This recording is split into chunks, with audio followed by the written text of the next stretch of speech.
बिस्मिल्लाहिर्रहमानिर्रहीम अस्सलामु अलैकुम वीवर, हाज़िर हूँ एक न्यू वीडियो में एक न्यू रेमेडी के साथ।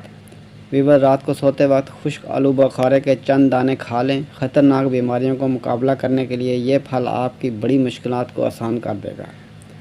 वीवर, रेमेडी बयान करने से पहले मेरी आपसे दरख्वास्त है, अगर आप हमारे चैनल पर नए हैं तो हमारे चैनल को सब्सक्राइब कर दीजिए और साथ लगे बेल आइकन को प्रेस कर दीजिए ताकि हमारे आने वाली तमाम वीडियोज़ आप तक बर वक्त पहुँच सकें। आपका बहुत बहुत शुक्रिया।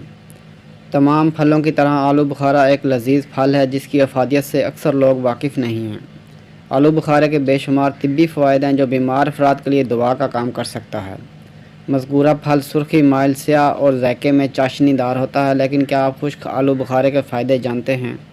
तिब्बी माहिरीन का कहना है कि अगर इसे खुश्क करके इस्तेमाल किया जाए तो ये कई तरह के केसेस, बिलखसूस बड़ी आंत के केसेस के लिए बहुत ही ज़्यादा मुफीद साबित होता है। खुश्क आलू बुखारे में आयरन, पोटाशियम, विटामिन और फाइबर मौजूद होता है। खुश्क आलू बुखारे में पोटाशियम होने की वजह से दिल की मुनासिब अफ़आल को यकीनी बनाने में मददगार साबित होता है।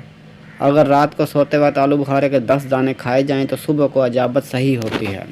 मीठा और जायके में लजीज आलू बुखारे का शरबत आपकी जिल्द को निखारता है। इसके अलावा खुश्क आलू बुखारा रात को भिगोकर सुबह निहार मुँह पानी छान कर पीना एहतलाम के लिए मुफीद होता है। अगर इसमें 1 चमचा चाय वाला सौंफ के सफ़ूफ शामिल कर लिया जाए तो यह आपकी सेहत बेहतरीन बना देता है। खुश्क आलू बुखारे का इस्तेमाल पाँव की जलन दूर करता है, मजाज से चिड़चिड़ापन ख़त्म करता है और नींद को भी पूरा करता है।